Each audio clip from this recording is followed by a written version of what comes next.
Two white cops corner Marcus Johnson on his own front lawn, accusing him of trespassing, hands twitching toward their holsters as they demand ID. Marcus, unflinching, locks eyes with them, calm but razor sharp. The twist: he's the FBI director, the nation's top lawman. What happens when racial bias slams into unyielding power? Like, share, and subscribe to unravel this explosive showdown. The evening was calm, the kind of quiet suburban night where even the crickets seemed to sing in harmony. Inside his modest but elegant home, Marcus Hill, a tall black man in his 50s with broad shoulders and a steady presence, slipped off his tie and hung his jacket neatly by the door. It had been another long day of endless meetings, policy briefings, and delicate negotiations work. He carried silently on his back, work nobody in this neighborhood had the faintest idea about. For Marcus, this house was his sanctuary. He poured himself a glass of water, leaned against the counter, and let out a deep sigh. For a brief moment, he allowed himself the luxury of peace, just a man at home, no titles, no responsibilities, no battles to fight. Then, without warning, the tranquility shattered. Bright beams of headlights flooded through his living room window, slicing across the walls. Marcus frowned, setting the glass down.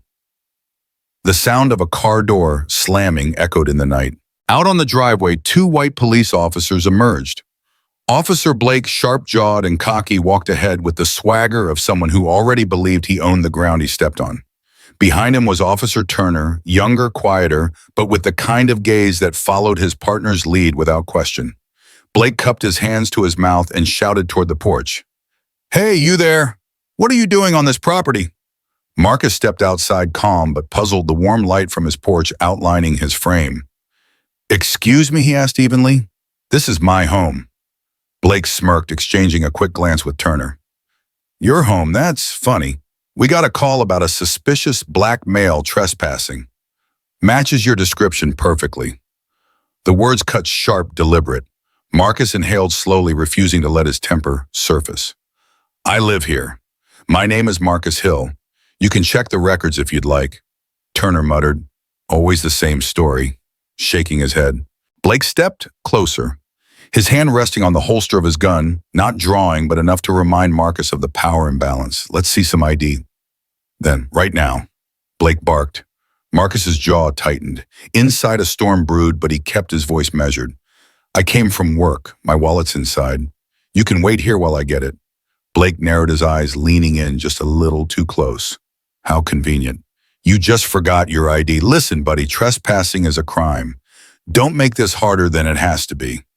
Marcus locked eyes with him, refusing to break his calm. "I'm not trespassing. This is my home. I've lived here for years."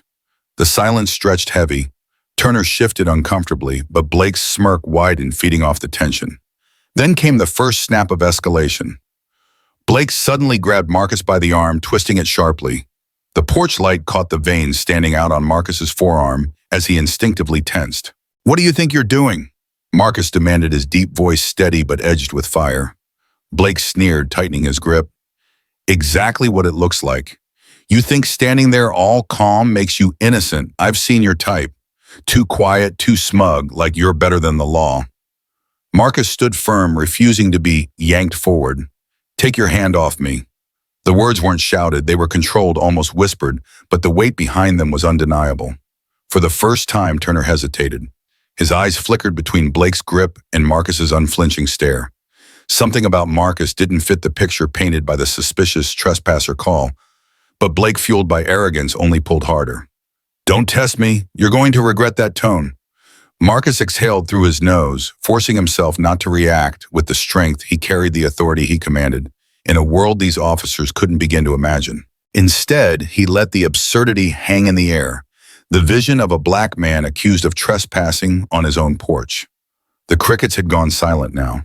The neighborhood lights flicked on, one by one, curious eyes peeking through curtains.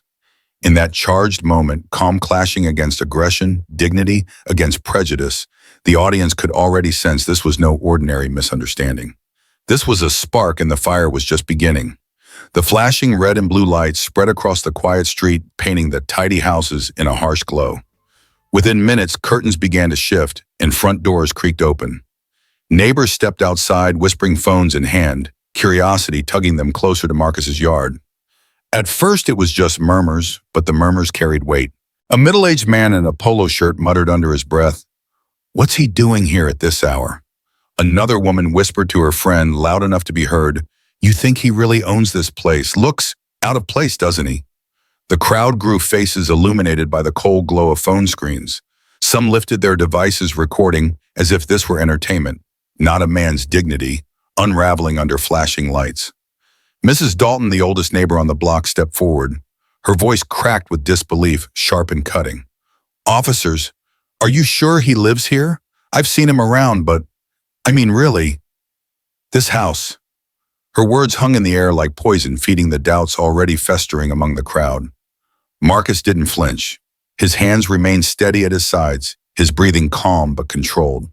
The silence in his stance was louder than any protest, and it only fueled the tension. Officer Blake seized the moment, turning to the crowd with a smug grin. "See, even the neighbors aren't sure. That tells you everything." The words stung.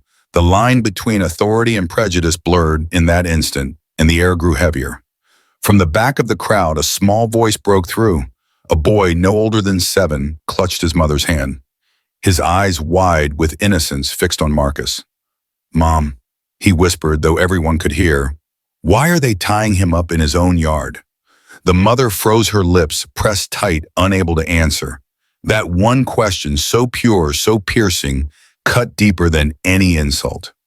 Even some of the neighbors shifted uncomfortably, glancing at one another, realizing what the scene truly looked like. But not all of them. A young man in a baseball cap scoffed, "Kids too young to understand. This is what happens when you don't follow the law."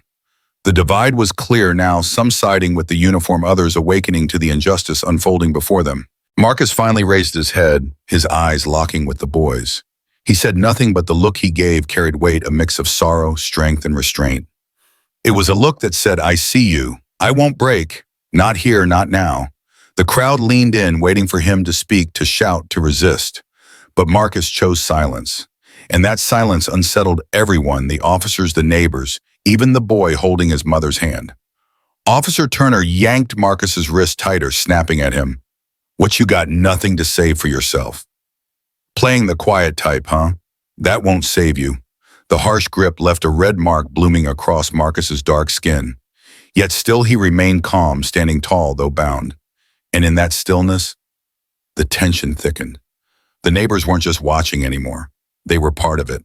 They were witnesses to a scene that mirrored a history they'd rather not confront.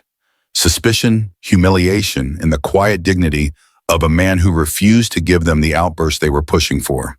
The crowd buzzed with nervous energy, the weight of Marcus's silence pressing down on every whispered word, every doubtful glance.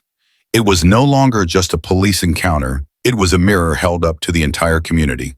The moment they crossed the threshold, it no longer felt like Marcus's home. 2 white officers barged through the doorway without knocking, boots pounding against the polished wood floor. They claimed they were searching for evidence of forced entry, but the irony was bitter. Marcus was the homeowner. There had been no break-in, no crime, no cause. Still, they stormed inside as if the very walls belonged to them. Evelyn appeared from the kitchen, her hands trembling as she clutched a dish towel. Her face drained of color the instant she saw the officers rifling through drawers and peering down hallways. "This is our home," she pleaded, voice unsteady. "You can't just..." One officer spun toward her, his jaw tight. "Ma'am, step aside or you'll be charged with obstruction." The threat silenced her, though her chest rose and fell in sharp, uneven breaths. Her eyes darted to Marcus, desperate, terrified. Marcus held her gaze. He didn't speak, not yet, but in the calm firmness of his eyes, Evelyn saw a promise: "I won't let them break us." The officers grabbed Marcus by the arm, yanking him toward the door.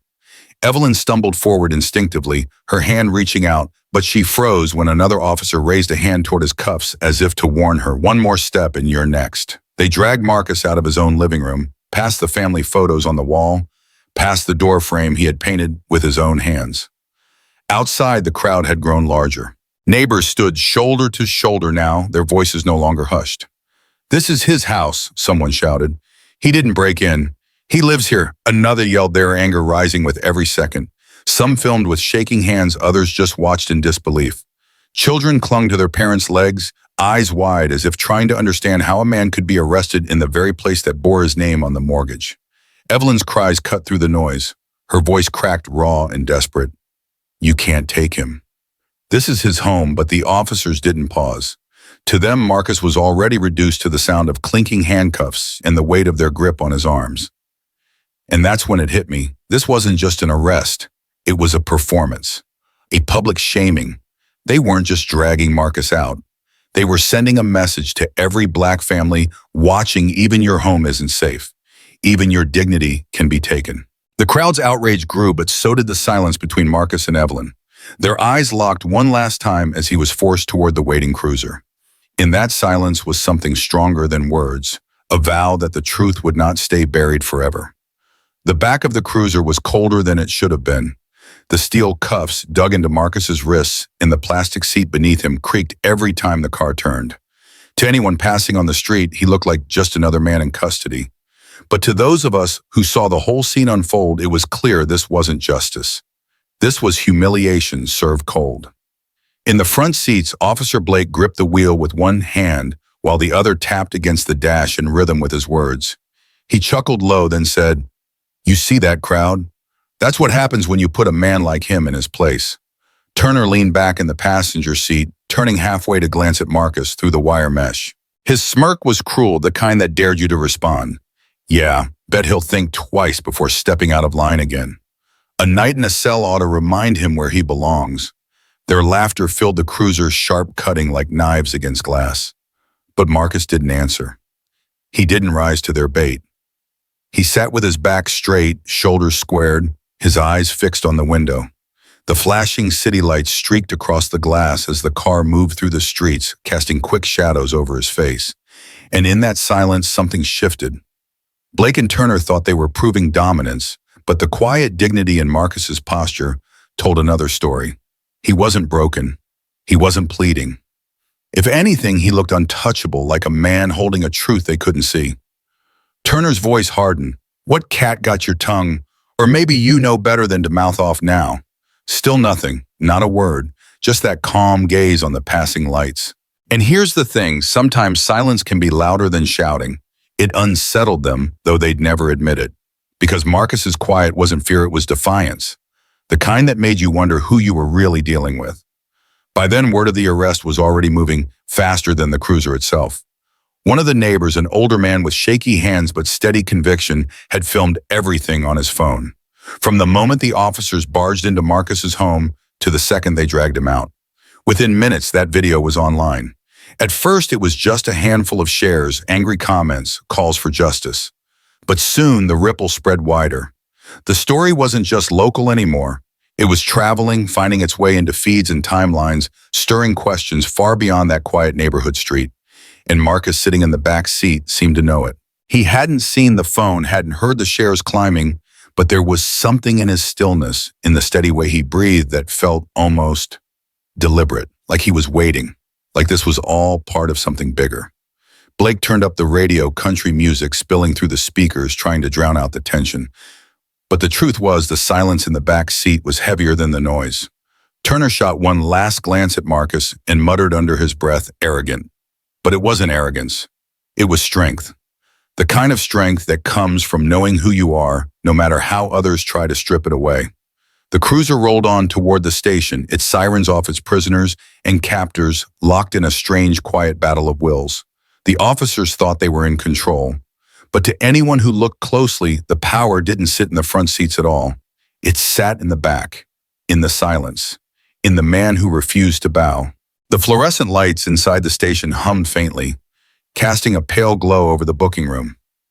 It smelled faintly of disinfectant and stale coffee, that particular odor of bureaucracy and neglect that clung to every police station I'd ever stepped in. But that night it felt heavier, colder. Marcus was led inside, wrists still bound in steel, his back straight, his head unbowed. The officers who had dragged him in, Blake and Turner, wore smug grins as if they had just brought down a trophy. They shoved him toward the desk where a clerk waited with paperwork. "You know the drill," Turner muttered, pulling the chain tight before forcing Marcus to sit. "Print him, mug him, then let him rot." The clerk, barely looking up, began typing. Every keystroke echoed like a gavel striking wood. The routine was carried out not with professionalism, but with contempt, as if Marcus were not a man, but an inconvenience. His belongings were dumped into a tray. His name was called out flatly stamped onto forms. His silence only seemed to annoy them more. Officer Blake leaned in, sneering. "What's the matter, cat got your tongue? Thought you'd at least beg a little before we lock you up." Marcus didn't flinch. His gaze rested on the wall behind Blake, on some meaningless spot of chipped paint. His silence was not submission, it was defiance wrapped in calm. The room grew uneasy in ways the officers couldn't quite name. Then the air shifted. The door opened and Captain Harris stepped inside. His presence filled the room not with dignity, but with authority sharpened by arrogance. Harris was a tall, heavy-set man with graying hair and a permanent scowl that seemed to warn against questioning him. "Report," he barked. Blake straightened, eager. "Caught him breaking and entering, sir. Resisting too. Got him good." Harris didn't bother asking for details, didn't bother checking evidence. He simply grabbed the file, skimmed the first page, and scribbled his signature across the bottom. "Hold him overnight. We'll figure out the rest later." It was too quick, too careless. Harris had just signed away Marcus's freedom as if it were nothing more than paperwork. And maybe to him it was. From the corner of the room, someone shifted. Officer Reed, a young black officer no more than 25, stood half-hidden near the door. His uniform looked crisp, almost too new, his posture tense. His eyes, though, they weren't on the paperwork. They were locked on Marcus. Something flickered across Reed's face. Recognition. Unease. As if he knew this man wasn't just another booking number to be filed away. He glanced at Harris, then at Marcus, his jaw tightening. Marcus noticed. For the first time since being dragged into that room, he let his lips curve into the faintest trace of a smile. It wasn't mocking, it wasn't bitter, it was calm, almost kind. The kind of smile that carried weight because it didn't belong in a place like this. Then in a voice low but steady, Marcus spoke. "Are you sure?" Just 3 words. But they cracked through the room like thunder. Blake blinked. Turner frowned. Even the clerk stopped typing mid-keystroke. Captain Harris narrowed his eyes. "What did you just say?" Marcus leaned forward slightly, his hands still cuffed, his tone unchanged. "I asked if you are sure." The silence that followed was suffocating. No one understood why those words carried so much gravity, but they did. The question wasn't about guilt or innocence. It was about choices. Decisions that couldn't be undone once they were written in ink. Officer Reed swallowed hard, his fingers flexing against his belt. He looked like a man torn between duty and conscience, between staying quiet or stepping forward. He knew something. Everyone could see it in his eyes. Harris scoffed, breaking the tension with forced authority. "Don't play games with me, son. You're not in control here." But Marcus didn't answer. He leaned back in his chair, eyes still calm, smile still faint, as if Harris's words had proven his point. The booking room had become a stage, and Marcus, with just a whisper, had shifted the script. The officers tried to resume their tasks, but the atmosphere refused to return to normal. The printer jammed. A pen slipped from Turner's hand. Blake muttered curses under his breath, louder than usual. Reed kept glancing over like a man staring at a fuse burning toward dynamite. Everyone in that room felt it, that something was wrong. That this wasn't just another arrest. And as Marcus sat there bound but unbroken, his silence, heavier than any protest, the seeds of unease grew deeper. The audience watching too would feel it. This was no ordinary man. His stillness was not weakness. It was a storm waiting for the right moment to break. The next morning, the courthouse was already buzzing before the doors even opened. Word had spread like wildfire. Neighbors had shared the shaky phone video online, and now news crews were camped out front. The footage showed Marcus being handcuffed without resistance, officers sneering at him as though he were less than human. People came not just to witness a trial, but to witness whether justice still had any meaning. Inside the courtroom, the air was suffocating with tension. Rows of spectators filled the benches, whispers bouncing off the walls. The officers who arrested Marcus Blake and Turner sat tall at the prosecution table, smug grins plastered across their faces. They whispered to each other like schoolboys who thought the prank they'd pulled would never catch up to them. "Looks like the circus showed up," Turner muttered under his breath, smirking at the crowd. Blake leaned back in his chair, arms folded, his voice dripping with arrogance. Don't worry. Coleman will back us up. He always does. Then came the sound of the gavel. Judge Coleman, a stern white man in his late 60s, entered the room with an expression as rigid as stone. His eyes barely glanced at Marcus before he sat down, already radiating a cold disapproval. All rise, the bailiff commanded. The room stood. Then with one sharp rap, Coleman announced, be seated. As Marcus was led to the defense table, he remained silent, his posture upright, almost regal, despite the handcuffs still hanging loosely around his wrists. He didn't flinch. He didn't bow his head. He simply looked forward, his face unreadable. That silence carried weight and unsettling calm that made even the spectators restless. The prosecutor wasted no time rising with false confidence. Your Honor, the defendant was caught trespassing on private property and resisting lawful orders. The evidence is clear. We request immediate sentencing. Immediate sentencing. No trial, no testimony. Just a stamp of approval. Judge Coleman leaned forward, his voice sharp. Mr. Carter, do you have anything to say in your defense? It was the first time Marcus was directly addressed. The room fell into an eerie hush, as though everyone leaned forward at once. Evelyn, sitting in the back, clenched her fists so tightly her knuckles turned white. Marcus finally spoke, his tone calm, but laced with something deeper, something that unsettled the room. Do you truly want me to answer that question? Your Honor, the judge's eyes narrowed. This is not the time for games. You'll answer directly or I'll consider your silence an admission of guilt. For a moment, Marcus simply held his gaze. Then he gave the faintest of smiles. Sometimes silence speaks louder than any defense. The crowd stirred. A murmur rolled across the benches. Some nodded, sensing there was more to Marcus than anyone realized. Judge Coleman slammed the gavel, irritated. Order in the court. If the defendant insists on wasting this court's time, then I will proceed without him. Blake leaned toward Turner again, his grin widening. Told you, he's finished. But then Evelyn rose from her seat, unable to remain silent. Her voice, though trembling, carried conviction. Your Honor, this isn't justice, it's theater. You're not even allowing him to speak. The judge's face hardened. Sit down, ma'am, or I'll have you removed. For a moment, Evelyn hesitated, but her eyes met Marcus's, and he gave her a subtle nod, almost as if to say not yet. With a deep breath, she sat back down, though her eyes burned with restrained fire. The cameras clicked, capturing every moment. Reporters scribbled furiously. This wasn't just a case anymore. It was a spectacle unraveling before the nation's eyes. Then came the subtle but chilling moment. Officer Reed, the young black officer who had seen Marcus at the station, entered quietly through the side door. His eyes found Marcus instantly, and the color drained from his face. He recognized something the others did not. Marcus caught his gaze, then tilted his head slightly and spoke just loud enough for the front rows to hear. You all believe you've won, but ask yourselves this, why am I still calm? The question hung in the air like smoke. It wasn't loud, it wasn't shouted, but it pierced deeper than any outburst could.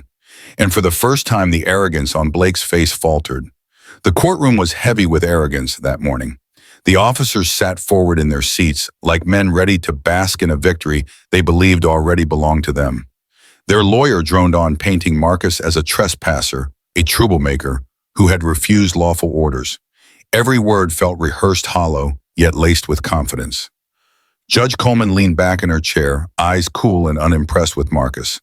The gavel tapped once. Proceed, she said, her tone flat but already leaning in the officer's favor. Marcus sat there silent, as he had been all along. His shoulders squared, his chin steady. Not once did he look rattled. If anything, the calm on his face was sharper than the anger of the men accusing him. Evelyn sat in the back, her hands clenched together. You could see the fire in her eyes, but also the dread of knowing how often justice tipped the wrong way. Then it happened. While the prosecutor recited charges, Marcus slowly reached into the inside pocket of his suit jacket. The room seemed to hold its breath. A murmur swept the crowd, cameras tilted in his direction. The officers exchanged grins, thinking he was breaking court protocol, about to embarrass himself further. But when his hand emerged, it carried not defiance, it carried authority. A small, dark blue identification wallet, the kind that spoke louder than any attorney. He placed it on the defense table with deliberate calm, then slid it forward for all to see. The court clerk picked it up, first confused before turning pale. She whispered to the bailiff. The bailiff's eyes widened, and then he stepped back as though the leather burned his hands. Judge Coleman narrowed her eyes. "What is this?" Marcus finally rose to his feet. For the first time since his arrest, his voice filled the courtroom, steady, rich, impossible to ignore. "You wanted to know who I am." He took the badge back, snapped it open, and held it high enough for the cameras. The golden letters gleamed under the fluorescent lights. Director, Federal Bureau of Investigation. Marcus Hill. Gasps rippled across the benches like a shockwave. Reporters nearly fell over themselves, scrambling for the shot. Half the audience stood instinctively as though witnessing history in real time. The officers, their smirks collapsed instantly. Turner's mouth opened, but no sound came out. Blake's jaw worked like he wanted to shout, but his throat betrayed him. And Judge Coleman, her gavel slipped from her hand and clattered to the bench, the sound echoing like thunder in the stunned silence. Marcus's eyes swept the room, not with pride, not with arrogance, but with the weight of something heavier. He let the silence stretch until it became unbearable. Then he spoke again, his words cutting through the air like a blade. "If this is how you treat me, a man with the power to walk into any federal building in this country..." He paused, letting the words sink deep. "Then imagine what you do to the ones who have no title, no badge, no shield, the ones with no voice but their own." The gallery trembled with murmurs. Some nodded, some covered their mouths in shock. Evelyn closed her eyes, tears threatening to spill, because she knew in that moment her husband wasn't just fighting for himself, he was exposing the system itself. Officer Blake suddenly shouted, his voice cracking under panic. "He's lying. That can't be real. This is a setup." But his words drowned beneath the rustle of reporters, the camera shutters clicking like machine gun fire, and the collective disbelief that had turned into outrage. Judge Coleman tried to regain order, slamming her gavel down again and again, though her hand trembled. "Order, order," in the court, she barked, but the command rang hollow. Her authority in that instant had been eclipsed. Marcus didn't sit back down. He stood tall, the badge still in his hand, his gaze locked on the very men who had shackled him hours earlier. "You thought you could strip me of dignity with your cuffs and your mockery, but what you exposed was yourselves." Turner looked down at the table, sweat beading across his forehead. Blake's face burned red, not from pride, but from fear, the kind that gnawed at the heart when power slipped away. And then Marcus delivered the line that silenced even the most cynical heart in that room. "This courtroom isn't just witnessing my trial, it's witnessing yours. You could have heard a pin drop. Every soul in that chamber knew at that moment the story had turned. The officers weren't hunters anymore. They were prey. The balance of power had flipped in front of the nation's eyes, and there was no going back." By dawn, the footage was everywhere. News anchors leaned forward over their desks, voices sharp with disbelief. Breaking overnight, FBI Director Marcus Hill wrongfully arrested inside his own courtroom. Clips of the arrest looped endlessly, the handcuffs clicking shut. Marcus's silence, and then that moment. The flash of his FBI ID, the collective gasp, the judge's face draining of color. America could not look away. On Twitter, one line exploded into a rallying cry. "If the FBI director can be treated like this, what hope do the rest of us have?" By mid-morning, the police department was in chaos. Every officer involved had been suspended. Captain Harris's name was plastered across headlines, his face shown on every major network. Reporters camped outside the precinct, shouting questions he never answered. One neighbor who had once mocked Marcus stopped by his house that afternoon.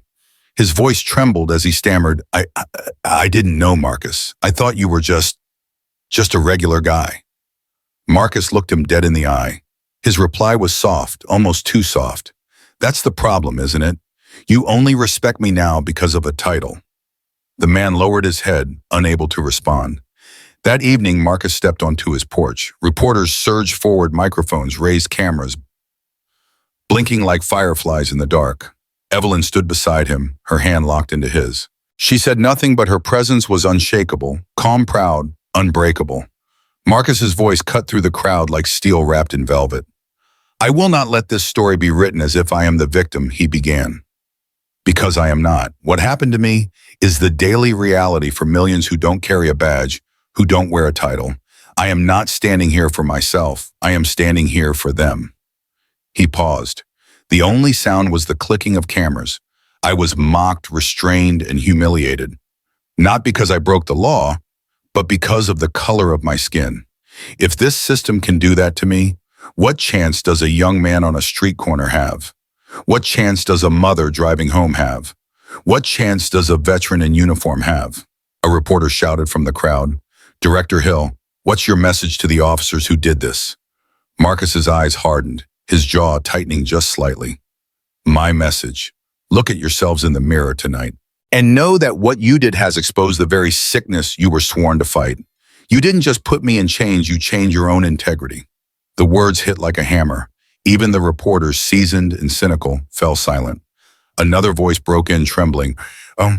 What comes next? Marcus didn't hesitate. Accountability, not just for the men who put their hands on me, but for the system that told them they could. This moment cannot end with me walking free and everyone else going back to business as usual. No, this is bigger than me.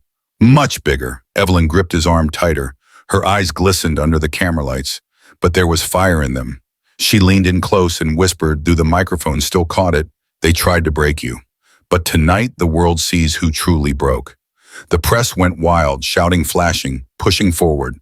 But Marcus simply raised his hand steady, commanding silence. I want every American watching this to remember one thing he said, his voice now low, almost a whisper. Dignity does not come from a title. It is a right. And when that right is denied, none of us are safe. The crowd erupted, some reporters clapping despite themselves. That night, as broadcasts replayed his words, living rooms across the country fell quiet. Some nodded in agreement, some sat in shame, but none could escape the truth of what they had witnessed. It was no longer just a story of an arrest. It was the mirror of a nation, ugly, raw, and undeniable. I remember the room was quiet that evening. No shouting, no chaos, just the kind of silence that presses down heavy because everyone knows they're about to hear something that matters. Marcus sat there in front of the camera. No polished stage, no fancy backdrop, just a man, a chair, and the weight of a nation on his shoulders. The same man who had walked into a courtroom in chains was now sitting tall, his eyes steady, his voice carrying that mix of calm and fire. He leaned forward, and for a moment it felt like he was talking directly to each of us. I want to make something clear, he began. His tone measured the words unhurried. What happened to me was not an isolated mistake. It was not a misunderstanding. It was the product of a system that has been broken for far too long. The camera zoomed in just slightly. You could see the faint lines of exhaustion around his eyes, but also something unshakable. No one, Marcus said, his voice tightening, no one, not even the director of the FBI, should be treated like a stranger in his own house. And yet I was. The words landed heavy.